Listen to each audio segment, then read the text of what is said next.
And that's one of the most beautiful places I've ever read in the Quran for my personal self. لِأَقْرَبَ مِنْ هَذَا رَشَدًا. I've talked about this several times, but I don't get tired of talking about it and thinking about it. And since Allah says in this ayah, say it to yourself.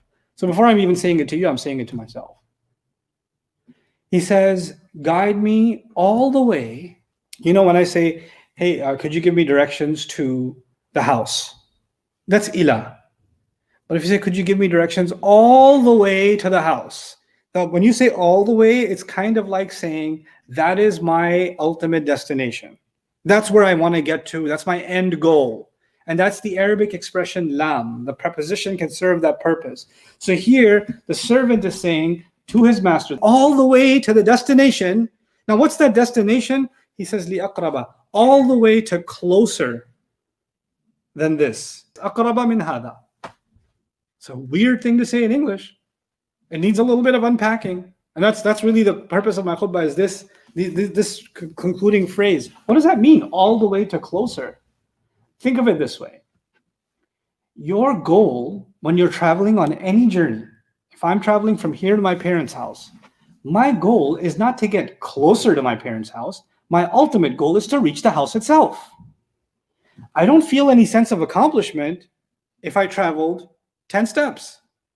If I traveled 2 blocks. If their house is 20 blocks away, I only feel like I accomplished something when I get there. And that's the lam should be associated with the destination, not the journey. In the ayah, the slave talking about the future says, my hope in Allah is that He will guide me all the way to one more step, closer. Not the destination, but closer means you've made progress towards your destination. It's a strange thing to say, as if Allah is telling us, making progress in your journey, taking a step in your journey is your ultimate goal. That's your ultimate goal. How do you know you've achieved the ultimate goal for that day? Min hada, from where I am. From this.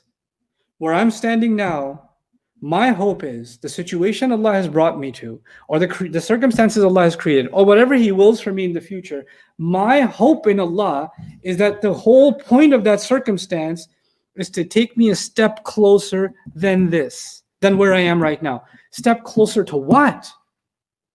Okay, fine. I'm making closer and closer to, and is it Jannah? Is it heaven? What is it that I'm getting closer to? And that's qualified in the mumayyiz, rashadan. Closer than this when it comes to uprightness. It's like I have a crookedness inside me. I have slants and biases and brokenness inside me. And every time Allah puts me through an experience, I am one step closer to being unbroken, to being mended, to being corrected emotionally, to being corrected spiritually, to be corrected in my reliance on Allah, to be corrected in my character, to be corrected in my ability to be patient, to be corrected in my gratitude. It is hoped whatever experiences Allah has packed for me, whatever He plans to do, that Allah's will over and above my will is about guiding me to take one closer step to that which is good, to that which is righteous. Towards righteousness. That's all. That's my goal. That's the ultimate goal. It's something that definitely applies to students, which is why I thought of it today. But it's not limited to students at all. How does it apply to students? A student says, man, I want to finish this book. I want to finish this course. I want to get this degree.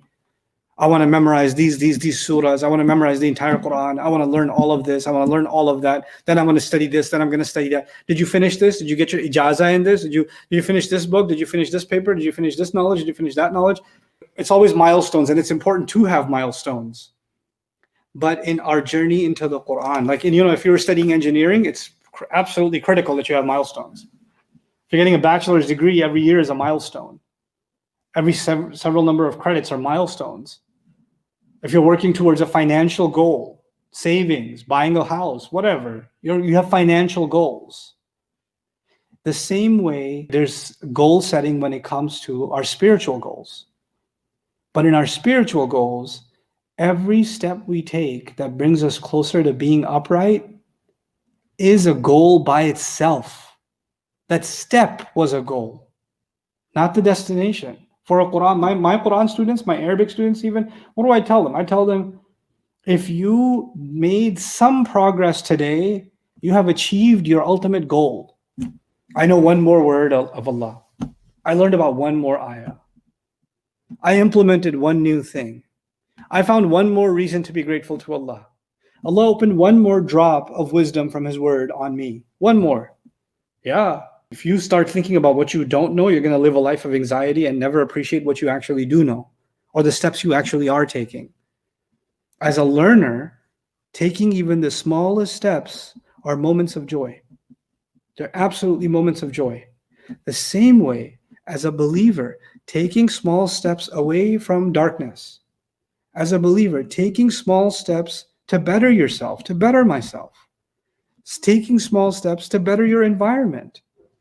Whatever small steps you're taking, even if it's a little bit, that itself was an ultimate goal achieved. And sometimes we don't want to make changes Allah wants us to make, so He puts us in very uncomfortable situations so we can humble ourselves to what change we need to make. So we can realize that He wants us to take a step back and say, Allah put me in this situation. What is He teaching me here? And it's not He's punishing me. That's not the attitude. The attitude is this. He put me in this situation to guide me to something closer towards goodness. People that are mindless about Allah. You know what Allah does? They mess up. And a lot of times what Allah does is they mess up and Allah makes the world even more convenient for them. He opens life up for them. They get happier. They get happier. And then they do more sins and Allah opens another door and they get even happier. They get validated in their wrongdoing. You know? كُلًّا نُمِدُّ هَؤُلَاءِ. Each of them we extend in this way, these people. We extend and extend and extend. أَمَرْنَا مُتْرَفِيهَا فَفَسَقُوا فِيهَا. Many places in the Quran, Allah describes this concept. وَيَمُدُّهُمْ فِي طُغْيَانِهِمْ يَعْمَهُونَ. He extends them in their rebellion. You want to try one illicit drug? I'll open up the door to 20 more. Here, take a choice. Go ahead. You want to make those choices? Here you go. Some of the slaves He loves, when sometimes He makes them fall and slip or mess up, and conveniences and comforts are taken away from them. Protections are taken away from them, because that's when there was a small hafwa from them. There was something missing in their turning to Allah, and that became a favor from Allah to them, because that changed the course of action in their hearts, and they found the need to turn back to Allah and correct something and make it more upright. لِأَقْرَبَ مِنْ هَذَا رَشَدًا. So even in difficult circumstances, we thank Allah that He's giving us. He may be taking something worldly away from us, but He may be giving us something so much more powerful and so much more timeless and valuable. And that is a step closer to being guided, a step closer to Him, a step closer to righteousness, goodness. Hey, we needed that refinement. You know, you could have delicious meat, but it needs cooking before it's truly delicious. Otherwise, it has bacteria in it. It has diseases in it. You can't eat raw meat. There's some, materials that in order to be refined, they have to be put under the heat. This is a process of the believer's refinement that you and I have to go through, and we have to understand that Allah Azza wa Jal, whatever path He takes us on, is going to be for our own benefit. And the ultimate benefit will be that we become upright. May Allah Azza wa Jal make us people that benefit and from having hope and optimism in Allah Azza wa Jal, and really ultimately benefit by increasing our faith and our reliance on Allah, and changing our course towards a more upright way of living as the days go by, as Allah teaches us through the experiences and the trials that He wants us to go through to come out stronger.